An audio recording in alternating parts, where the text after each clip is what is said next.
Why is he still alive? My daughter-in-law, Olivia, whispered the question to my son, David, thinking no one was listening. They were talking about me.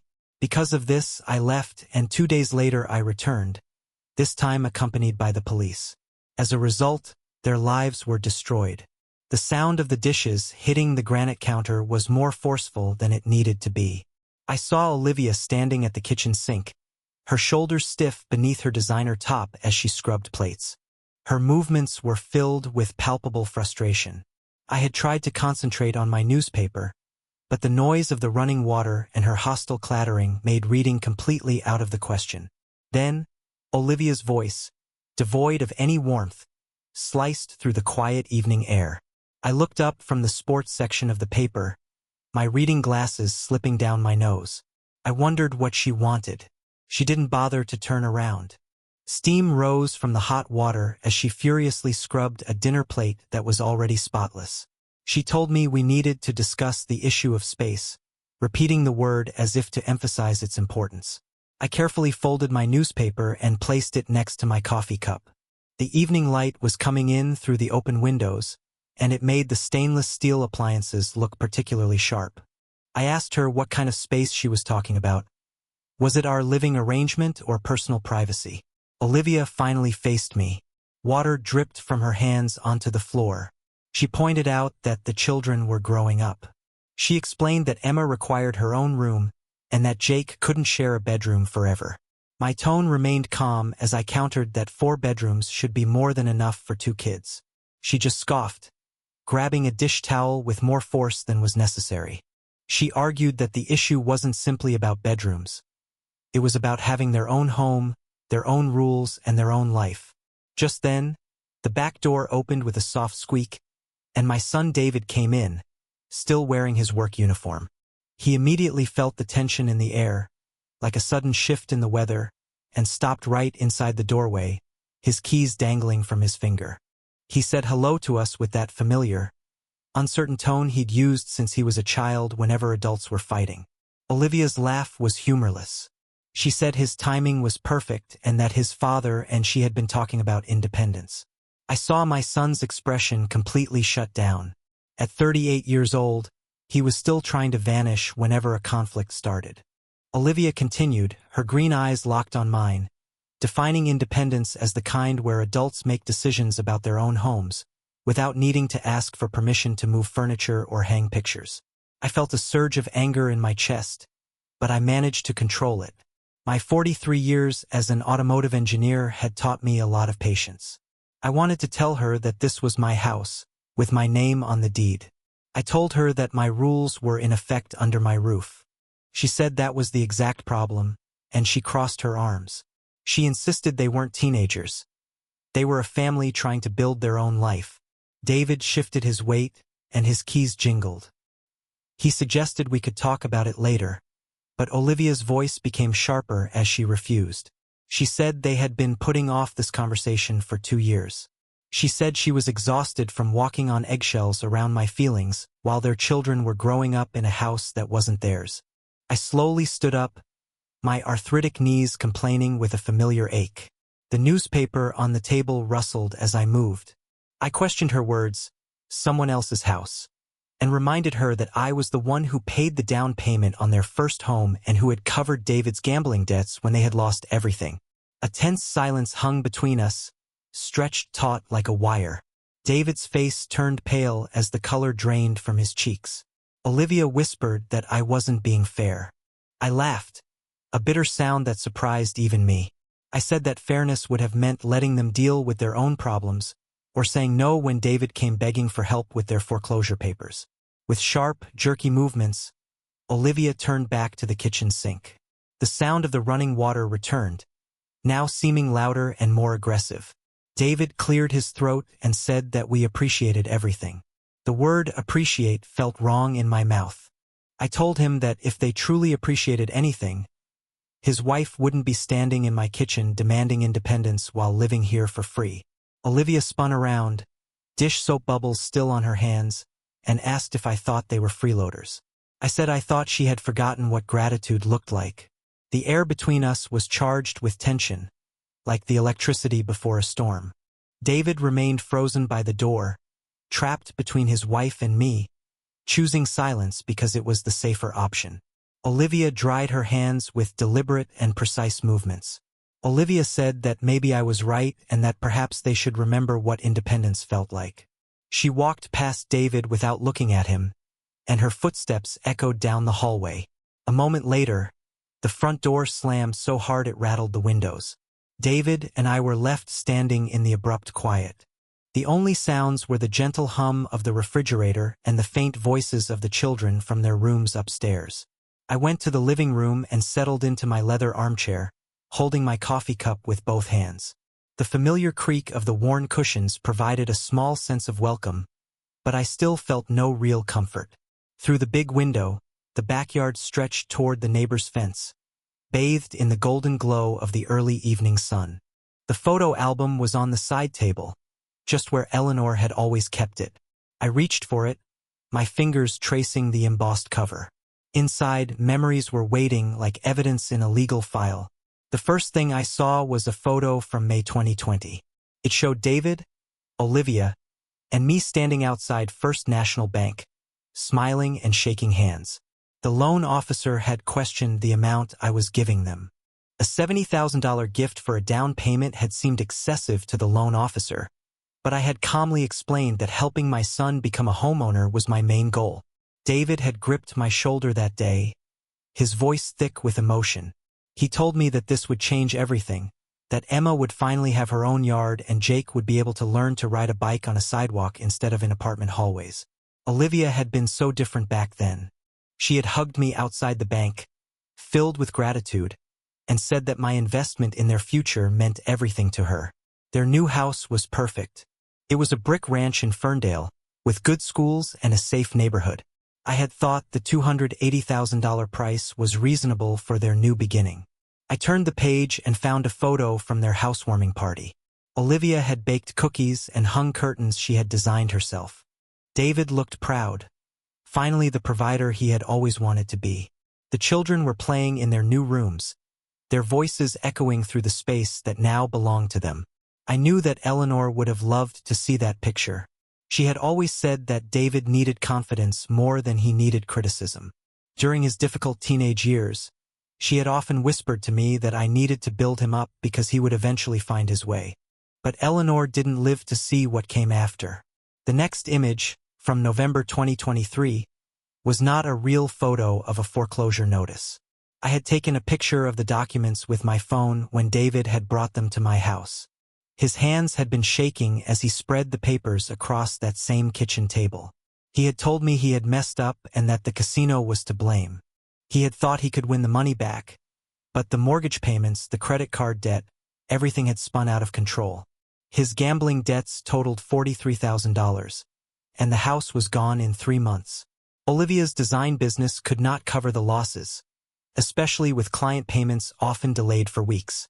I had made my decision immediately. I told them to pack their things and come stay here until they were back on their feet. That was a year and a half ago. It had been 18 months of my retirement turning into a sort of boarding house for 2 adults who should have learned to be responsible years before. Olivia's initial shame had only lasted for about 6 weeks. After that, she began making small complaints about my grocery choices, suggesting that she should redecorate the guest rooms, and hinting that she needed more independence. The shame had slowly turned into a sense of entitlement, and I had barely noticed the change. I remembered Eleanor's advice. She had told me that there was a difference between helping and enabling, that helping builds people up while enabling tears them down. I closed the photo album, my fingers feeling stiff from gripping the pages too tightly. I was scheduled to leave for Florida the next day. I would be staying for 8 days at a Marriott in Clearwater, a yearly escape from Michigan's unpredictable spring weather. I hoped that the distance would give everyone a new perspective, that Olivia would remember what appreciation felt like, and that David would find some courage. Perhaps I would come back to a family that understood the meaning of gratitude. The grandfather clock in the hallway chimed 8:30, its deep tones filling the quiet house. The engine of my Honda Accord ticked softly as it cooled in the evening heat. I had parked on the street rather than in the driveway because I wanted to surprise everyone with my early return from Florida. My 8 days of sunshine and golf had cleared my mind, but I had missed the grandchildren more than I had anticipated. My luggage felt heavier than usual as I walked through the backyard gate. My Florida tan looked odd against the pale spring light of Michigan. Birds were singing in the oak trees that Eleanor had planted 15 years ago, their branches now providing shade for most of the yard. The kitchen window was wide open, letting in the warm May breeze. I thought to myself that it was smart of Olivia to air out the house on such a nice afternoon. Voices drifted through the screen. I paused near the window, planning to announce my arrival, when Olivia's words made me freeze. I heard her say, in a serious tone, that she and David needed to talk. She then asked why I was still alive. My luggage hit the grass with a soft thud. The blood in my veins suddenly turned as cold as ice water. I heard David's uncertain and confused voice asking what she meant. She replied that she meant why was his father still controlling their lives. She said they were in their 30s. The world seemed to shift around me. My knees felt weak, and I had to press against the brick wall to support myself. I realized they were talking about me, wishing for my death, wanting me to be gone. I heard David say that I had been good to them. His tone was defensive, but as usual, not strong enough. Olivia's laugh was humorless as she dismissed his words. She said I was suffocating them. She complained that every decision went through me first, from where they ate dinner to what temperature the house should be set at and which friends the kids were allowed to have over. She said she couldn't even buy new curtains without my permission. I remained perfectly still, my back pressed against the warm brick of the house. The polo shirt I had worn for my travels was now sticking to my skin, despite the evening breeze. I heard David weakly suggest that I meant well. Olivia's voice became sharper as she replied that meaning well didn't solve anything. She said their children barely knew what it was like to live in their own home. She said that just yesterday, Emma had asked her why her grandpa decided everything and her dad didn't. Those words hit me like punches. My own 8-year-old granddaughter saw me as a controlling dictator. David asked what she wanted him to do, his question sounding like a plea. She said she wanted him to act like a man instead of a scared little boy. She wanted him to tell me that they were moving out and to stop letting me finance their entire lives. Through the kitchen window, I could see David's shadow pacing near the refrigerator, his movements quick and agitated. He said they couldn't afford their own place right now because of his gambling debts and the damage to their credit. Her voice cracked with frustration as she told him to fix it. She said he should get a second job, sell something, or do whatever it took, but to stop hiding behind my money as if it were a shield. My heart was pounding against my ribs. The people I had sacrificed so much for, worried about, and protected, now saw me as their enemy, the obstacle standing between them and their happiness. I heard her say that sometimes she wondered if it would be easier if I just... Her voice dropped, but I had already caught the words. She said she wondered if it would be easier if I just wasn't around anymore. From natural causes, of course. She said I was 68 and mentioned my heart and blood pressure. Then the garage door opener hummed in the distance. Someone was coming home, probably the children returning from their after-school activities. I pressed myself deeper into the shadow cast by the house, my vacation clothes feeling completely foreign against my skin. The conversation inside changed, with their voices becoming more careful and measured. But I had already heard enough, more than enough. Olivia didn't want to murder me. She wasn't that kind of person. But she wanted me gone, removed from their lives so they could finally be free. The irony was a burning sensation in my chest. They couldn't survive without my financial help, but they resented every dollar, every rule, and every reminder of their dependence. I decided that perhaps it was time for them to learn what true independence would actually cost. I could hear Olivia's voice through the screen door with perfect clarity. She told David that I controlled their every move and that they couldn't even rearrange the living room furniture without my permission. I pressed my back harder against the warm brick wall, my vacation polo shirt clinging to my skin. My Florida tan looked ridiculous in that moment of betrayal. Then, David's words hit me like a physical blow. He said that maybe Olivia was right and that sometimes he felt like a teenager living in his own father's home. My hands clenched into fists. After 40 years of working 60-hour weeks to provide for this family, my son felt like a teenager. Olivia's laugh was completely humorless. She told David that they were adults with children who needed to see their parents making their own decisions. Through the kitchen window, I could see Olivia's silhouette as she paced near the refrigerator. Her hand gestures were sharp, animated with frustration. I saw David sitting at the table where I had eaten breakfast that morning, with his head in his hands. Olivia continued, her voice dropping to a conspiratorial whisper, that they needed a plan and couldn't live like this forever. David's question was weak and defeated. He wanted to know what she suggested. I saw a cardinal land on Eleanor's bird feeder, its red feathers looking so vibrant against the evening light. It was such a peaceful scene for such devastating words. Olivia said that first they would stop asking for my permission for everything. She said they were going to redecorate Emma's room that next weekend and wouldn't be consulting me first. David reminded her that it was my house. She insisted that it was their home too, and the home of their children. Her voice cracked with emotion. She said the children shouldn't have to walk on eggshells every single day, trying to follow their grandfather's rules. The dishwasher started humming inside the kitchen. I heard the normal sounds of an evening routine while my world crumbled outside. I shifted my weight, trying to find a position that would not make my arthritic knees ache. My vacation luggage was still sitting on the grass beside me, completely forgotten, its bright Florida tags mocking me in that moment. I could hear the resignation in David's voice as he asked what else they should do. She said they would start looking for their own place again. Seriously this time, without any more excuses about credit scores or down payments. David questioned her, wondering what money they would use because she knew they couldn't afford it. She told him that they would find a way, that he could get a second job, that she would take on more clients, whatever it took to get them out from under my control. My throat felt tight.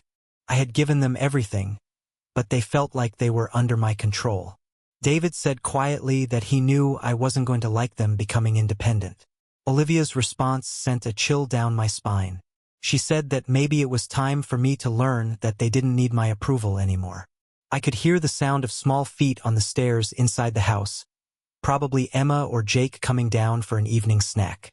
I knew their voices would end the adult conversation. I heard Olivia quickly whisper that they would talk more later, after the kids were in bed. Then I heard chairs scraping against the kitchen floor, the refrigerator opening, and cheerful greetings for whichever grandchild had appeared. My legs felt shaky as I backed away from the window, moving carefully to avoid making any noise. The conversation was over, but the damage was complete. They wanted me gone. Not dead, but removed from their lives. They saw my support as a way of controlling them, and my care as interference. My home had become a prison for them. The evening air felt cold against my face despite the warm May temperature.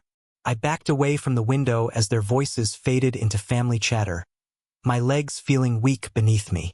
My vacation luggage felt unbelievably heavy as I lifted it from the grass, my hands trembling with more than just physical strain. The walk to my Honda Accord felt like a funeral procession. With each step, I moved further away from the family I had sacrificed everything for and closer to a future I could not yet imagine. The keys to the car jingled in my pocket, a familiar sound during an unfamiliar moment. I sat in the driver's seat with the engine off, staring at my house through the windshield. The kitchen window was glowing warmly. I imagined Olivia was probably helping the children with homework while David read reports for his job. It was a normal evening routine in a home where I suddenly felt unwelcome. My hands gripped the steering wheel so tightly that my knuckles turned white. The conversation I had overheard played over and over in my mind like a broken record. Why is he still alive? Olivia's words echoed, taking on new meanings with each repetition. I remembered Eleanor's voice whispering in my memory that there was a difference between helping and enabling, and that sometimes the kindest thing to do was to let people struggle. I realized I had enabled them. I had fed their dependence and made them so comfortable that they had come to resent my generosity. The ignition turned easily, my muscle memory taking over. I needed a place to think, somewhere Olivia and David wouldn't be able to find me. The motel on Telegraph Road was 8 miles away, an anonymous place where no one would ask any questions. I told the desk clerk, a tired-looking woman with gray hair and kind eyes, that I just needed a room for the night because my flight had been delayed. Room 127 smelled like industrial cleaning solution and old carpet. It had 2 double beds, a small table, and a single chair that had seen better days. I sat on the edge of the bed with a hotel notepad and pen in hand. My engineering mind was engaging for the first time in hours. They wanted independence, to learn what life was like without my control. I decided it was time for them to have a real education. I slowly filled the notepad with my methodical handwriting. I listed the bank accounts where I had primary access, the credit cards where my name was a guarantor, and the monthly transfers I had automated to cover their expenses. I had woven a financial web to support their lives, and they had not even realized its full extent. Eleanor had always said that I was too generous, too quick to solve problems that were not mine to fix. During his gambling troubles, she had urged me to let David learn from his mistakes because otherwise he would never grow up. But I had stepped in anyway. I had covered his debts, bought the house, and enabled the very dependence they now resented. The evening news was on quietly on the television, and stories about other people's problems filled the silence. Outside, cars were pulling into parking spaces, and their occupants were disappearing into identical rooms with their own troubles. I knew that the banks would open at 9 a.m. the next morning. I had maintained accounts at 3 different banks, spreading my risk like a good engineer. Each account had a specific purpose, a careful organization that had served me well through 40 years of marriage and 3 years of widowhood. My phone was on the nightstand, waiting. The banking hours were clearly posted on each website: 9 a.m. to 5 p.m. for most services. Phone support was available 24 hours. They wanted to know what independence felt like, what life was like without my financial safety net. It was time to show them. I slept in fragments. By dawn, I knew exactly what needed to be done. The motel coffee tasted like burnt water, but caffeine was caffeine. I spread my financial documents across the small table, organizing them with the same precision I had used for 4 decades of engineering projects. Phone numbers, account numbers, security questions, everything was laid out in a logical sequence. 9 a.m. arrived with mechanical certainty. The voice on the phone said, "Michigan Credit Union. This is Jennifer. How can I help you?" I gave her my name and said I was the account holder and needed to make some changes to my joint checking account. The first call took 12 minutes. I blocked David's debit card access, canceled the automatic transfers to their grocery and gas accounts, and removed Olivia from her authorized user status. Jennifer asked no questions beyond security verification, processing each request with professional efficiency. She confirmed that the changes would take effect immediately, and I said that was perfect. Next, I called Chase Bank. The credit card where I was a guarantor had an $8,900 limit that they had used freely for Emma's school supplies and Jake's soccer equipment. No more. I asked to remove David as an authorized user and block all pending charges. The customer service representative warned me that this would prevent him from using the card entirely, and I said that was exactly my intention. It took 20 minutes of verification questions and hold music. Then she said all the changes were complete. I confirmed that was everything, and I thanked her. Wells Fargo proved to be the most complex call. The savings account held their emergency fund, money I had set aside for car repairs, medical expenses, and unexpected needs. David had online access and could transfer funds when necessary. I told the representative that I needed to change all online banking passwords and revoke David's power of attorney privileges. He asked why I was making these changes, and I simply said it was for personal reasons and that I was the primary account holder. He said that was fine and that it would take a few minutes to process.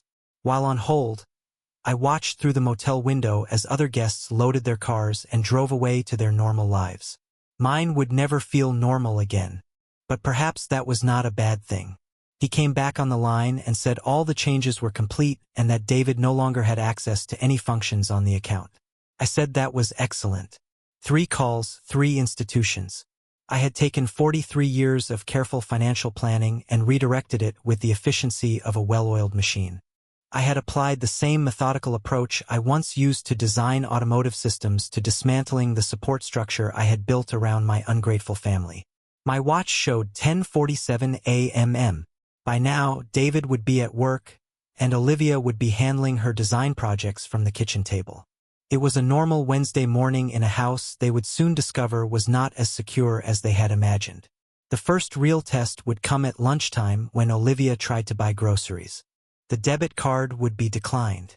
She would assume it was a mistake and call David, who would check the account balance from his office computer. He would find he had zero access with no explanation and no warning. That would be lesson number 1 in the curriculum of independence. Understanding where money actually comes from. I folded the financial documents and slipped them back into my travel folder. The engineering project was complete, implemented with the same attention to detail I had once applied to transmission designs and brake systems. My phone buzzed with a text message. David's name appeared on the screen, and my heart rate quickened with anticipation. It was time to see how quickly they would notice their new reality. The motel lunch had tasted like cardboard, but food was fuel. Now, at 2:20 p.m., I sat on the bed with my financial documents spread across the cheap comforter, waiting. I knew the phone would ring soon. At 2:22 p.m., it buzzed. David's name appeared on the screen exactly as I had calculated. I answered the call, and his voice sounded strained like a teenager's. He told me something was wrong with their cards. I pressed the phone's record button with practiced precision. I asked him what he meant by wrong. He said they were not working and that Olivia was at the grocery store with Emma and Jake, with a full cart of food, and nothing was going through. He said the debit card, the credit card, everything was declined. Traffic rumbled past the motel window. I made a note on the hotel notepad. 2:22 p.m. First panic call. I calmly said that was unfortunate. He asked how it was unfortunate, his voice climbing higher. He said there were people waiting behind them and the kids were asking questions, and Olivia was mortified. I said that I imagined she would be. A moment of silence passed between us. In the background, I could hear grocery store announcements, the squeak of cartwheels, and distant conversations. David asked if I could call the bank because sometimes they listen better to the primary account holder. I told him that I had already spoken with them that morning. He asked what they had said. I carefully put my pen down, aligning it with the edge of my notepad. I told him they had confirmed that all the blocks were intentional and would remain in place. He asked what blocks I was talking about. His breathing became rapid and shallow. I said I was talking about the ones I requested. Debit cards, credit cards, automatic transfers, online access, all of it. The silence lasted for 15 seconds. I counted. Then he asked why in a voice that was barely a whisper. I said it was because he and Olivia needed to learn what independence actually costs. He said he didn't understand and that they had groceries there. I told him that the kids needed parents who appreciated what they had instead of plotting to escape it. There was another pause, longer this time.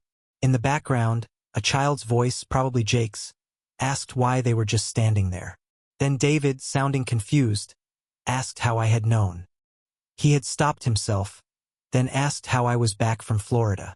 I told him I had returned early that afternoon and heard his entire conversation with Olivia through the open kitchen window. The sound that came from his throat wasn't quite a gasp or a moan. It was a clear recognition of disaster. He said he guessed I had heard everything. I confirmed that I had heard her questions about why I was still alive, his agreement about feeling like a teenager in my own house, and their need for a plan. He began to say that it wasn't what I thought and that she didn't mean it, but I interrupted him. I told him that she meant exactly what she had said and that they both did. I then heard a woman's voice in the background, a sharp and impatient Olivia. She was asking David what was taking so long. He quickly whispered that he had to go because the kids were getting restless. I told him to take them home and that we would continue the conversation when I returned the next day. He asked what I meant by tomorrow and where I was. I told him that I was learning what it felt like to be truly independent, something he apparently valued highly. He pleaded with me to talk about it properly, but I ended the call and placed the phone next to my notepad. 2:31 p.m. First lesson delivered. Outside, A family was loading suitcases into a minivan, children running in circles while the parents secured the luggage. They were normal people with normal problems. I knew my phone would ring again soon, and Olivia would demand explanations, but that conversation could wait until the next day. It was time for the next phase of their education. At exactly 10:01 a.m., I pulled into my own driveway for the first time in 9 days. The Honda's engine ticked in the sudden quiet as I gathered my vacation luggage and the manila folder that contained yesterday's bank confirmations. The front door opened before I could reach for my keys. David appeared first, his face pale and drawn, followed by Olivia, whose expression promised a confrontation. They had been waiting. Olivia's voice was filled with false concern, as she said they had been worried when they couldn't reach me yesterday. I placed my luggage down beside the door with deliberate care, then walked directly to my leather armchair in the living room. I placed the folder on the coffee table between us. I told them both to sit down. They exchanged glances before settling on the couch facing me. Olivia sat on the edge like a cat ready to pounce, while David slumped back, already defeated. I took the small digital recorder I had purchased that morning out of my shirt pocket and set it prominently on the coffee table next to the folder. I told them they had 24 hours to leave my house. David's mouth opened and closed without making a sound. Olivia leaned forward, her eyes narrowing. She demanded to know what I was talking about. I told her I was talking about independence, the freedom they had discussed so passionately while I was supposedly in Florida. The color drained from Olivia's face. David's hands pressed against his temples. Olivia whispered that I wasn't supposed to be back until that day. I told her I had come back Tuesday afternoon and had parked on the street, walked through the backyard gate, and heard their entire conversation through the open kitchen window. I opened the folder and spread the bank confirmation papers across the coffee table. Each document showed blocked accounts, canceled access, and revoked privileges. I then quoted her, "Why is he still alive?" I saw Olivia flinch. I said those had been her exact words, followed by detailed plans for rebellion and escape from my so-called control. David started to say that I didn't understand, but I interrupted him and told him that I understood perfectly. You're adults who want to make your own decisions. Congratulations. Starting now, you can make them all. Olivia found her voice, sharp with indignation. You were spying on us. I was returning from vacation and happened to overhear my son agreeing that he felt like a teenager in his own house. My house, the house I've provided rent-free for 18 months. I stood slowly, my arthritic knees protesting. The afternoon light streaming through the windows made everything stark, unforgiving. 24 hours, I repeated. Tomorrow at 10 a.m. I return. If you're still here, I'll bring police to escort you out. David shot to his feet. Dad, please, we can discuss this. There's nothing to discuss. You've made your feelings clear. Olivia stood too, her face flushed with anger and something else. Fear. Maybe the first recognition that their safety net was dissolving. This is insane, she breathed. You can't just... I can do exactly what I choose in my own home. I walked toward the front door, my footsteps echoing in the sudden silence. My hand closed around the door knob. The utilities stay on for 24 hours. After that, everything gets disconnected. David's voice cracked behind me. What about Emma and Jake? They have school, friends. Their whole lives are here. I turned back one final time. My grandson's soccer trophies lined the mantel.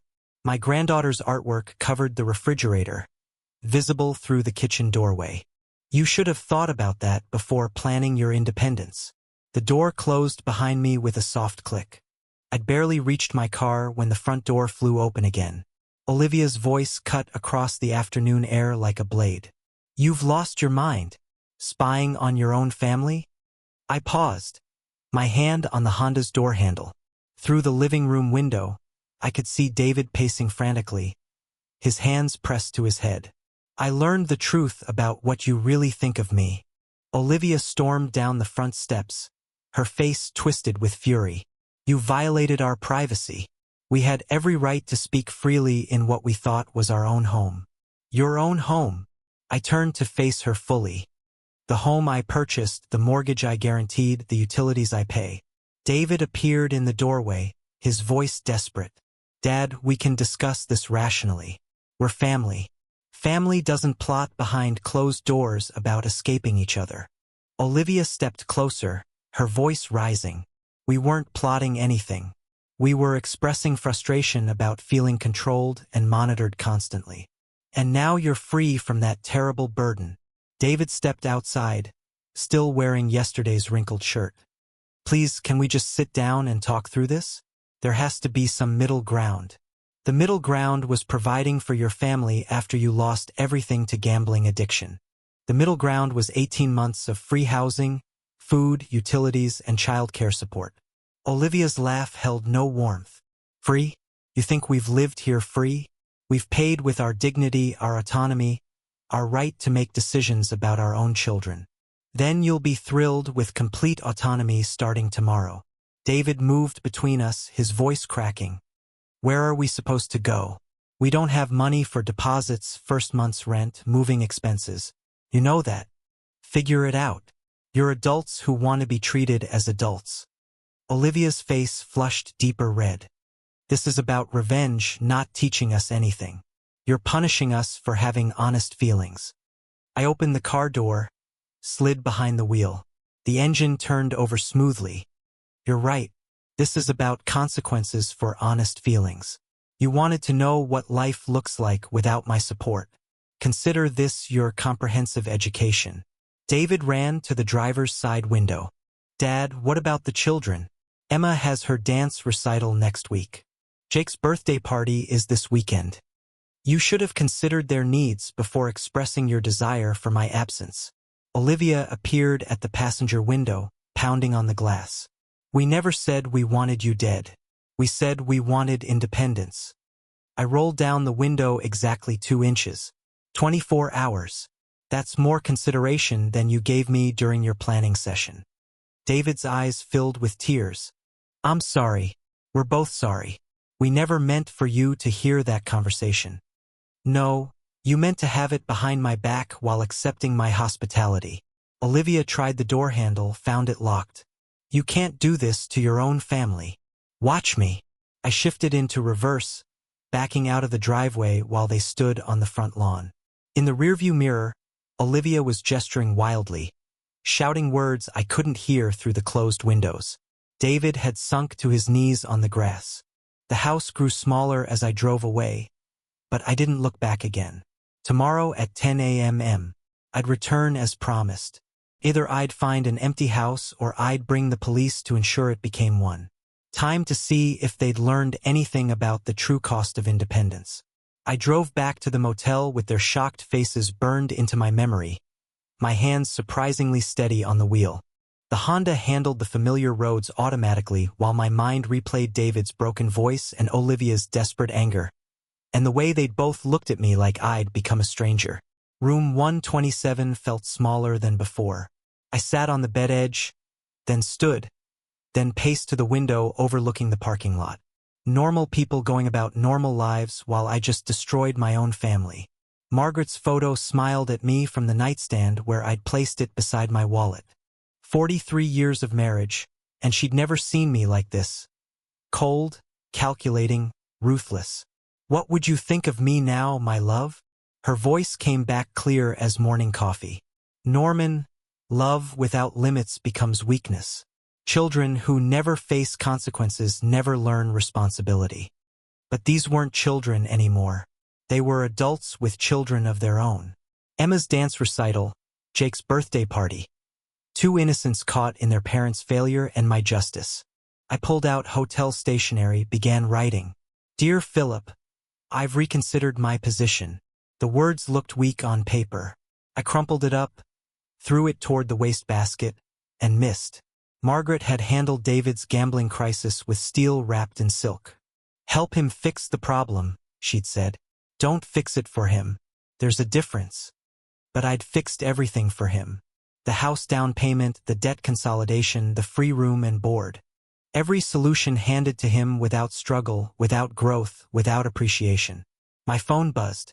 Text message from David. Dad, please. We're trying to pack. but don't know where to go. Can we have until Monday? Monday? 3 more days to find another solution. Another bailout. Another way to avoid consequences. I turned the phone face down without responding. The afternoon sun slanted through thin curtains, casting everything in amber light. In a few hours, Philip would be calling Ruby's sister in Toledo, begging for a couch to sleep on. Ruby would be scrolling through apartment listings they couldn't afford, trying to calculate deposits with money they didn't have. 24 hours to learn what independence actually costs. My chest felt tight, but not from arthritis, from something deeper. The kind of pain that comes when love and justice pull in opposite directions. Margaret's voice again. The hardest part of loving someone is knowing when to let them fall. I picked up the crumpled letter, smoothed it flat, read my own words. I've reconsidered my position, then tore it into small pieces. At 9:47 p.m. Exactly, I set my alarm for 9:45 a.m. Tomorrow would bring the final test of their commitment to independence. Tomorrow, I'd discover if 40 years of fatherhood had taught me anything about tough love. The pieces of torn letters scattered across the cheap carpet like snow. Some bridges once burned stay burned. But maybe that's what growing up actually means. Learning to build your own. The next morning arrived with mechanical precision. At 9:45, I dressed carefully in my best navy slacks and pressed white shirt, then drove home to finish what I had started. Their Honda Pilot sat in my driveway, trunk open, boxes visible through the rear window.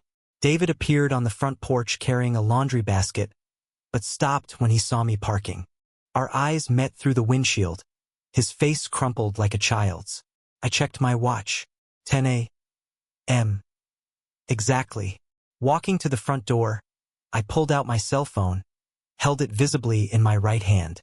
David set down the laundry basket, stepped toward me with both palms raised. Dad, we're packing. Really?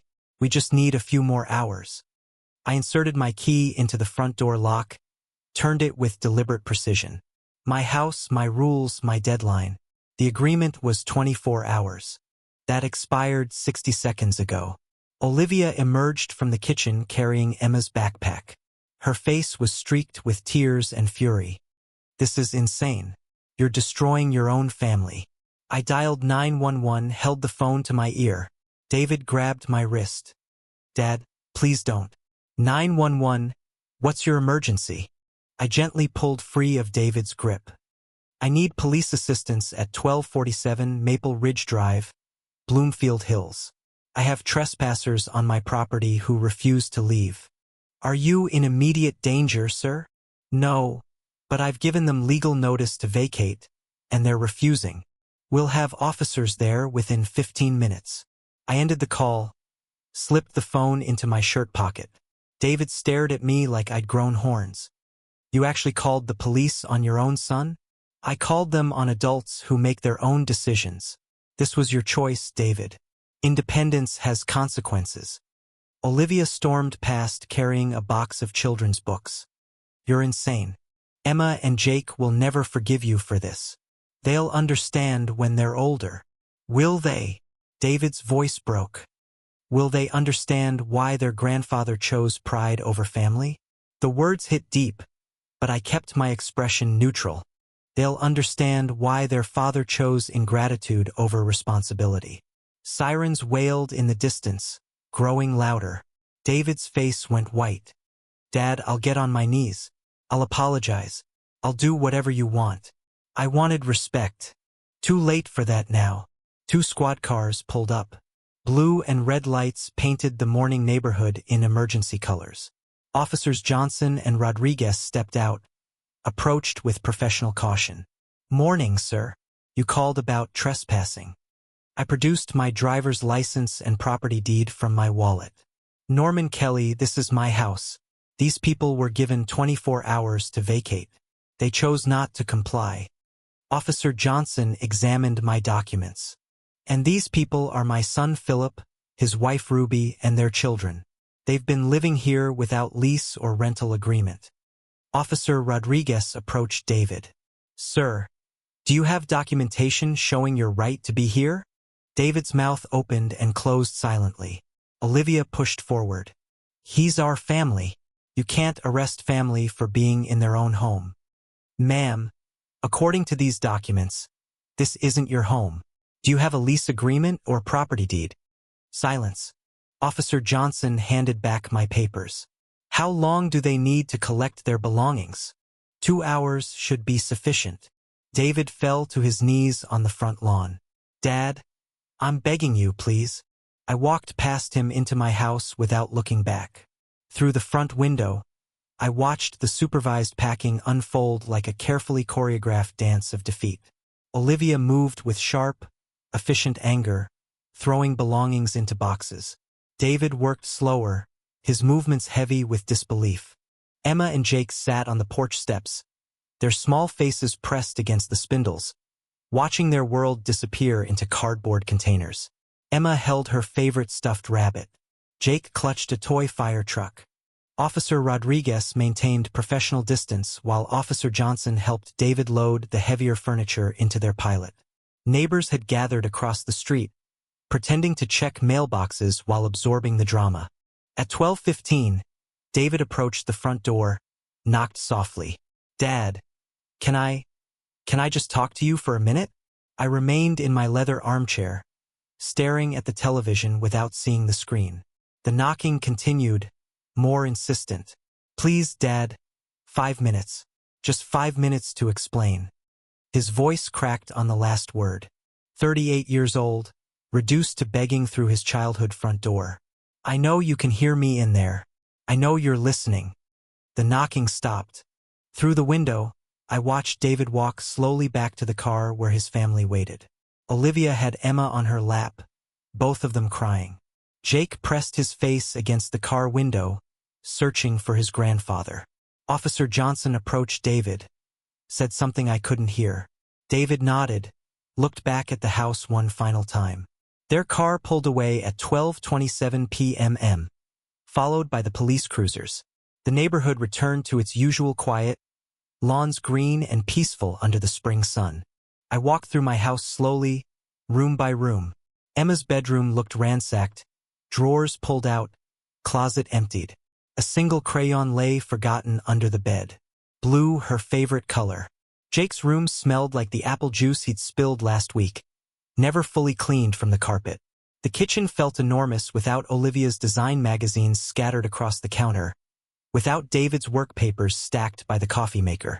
My coffee cup sat alone in the sink, the only dish that belonged there. In the living room, my leather chair sat in its familiar spot, but everything else looked different, lighter, emptier. The silence had a weight to it, pressing against my ears like deep water. I settled into my chair, reached for the television remote. The evening news would start in a few hours. Weather forecast, local politics, sports scores, normal life resuming its normal rhythm. My house, my rules, my peace. Margaret's photo smiled at me from the mantel, surrounded by family pictures I hadn't removed yet. Maybe I would tomorrow. Maybe not. Outside, a car passed by slowly. Olivia's sister probably, coming to check on the aftermath. The phone would ring soon. David's desperate voice asking for forgiveness, for another chance, for mercy. I wouldn't answer. Some lessons can only be learned in the silence between what was and what could have been. Some bridges burn completely, leaving only the truth. Family is earned through gratitude, not granted through blood. The house settled around me with contented sighs, finally mine again.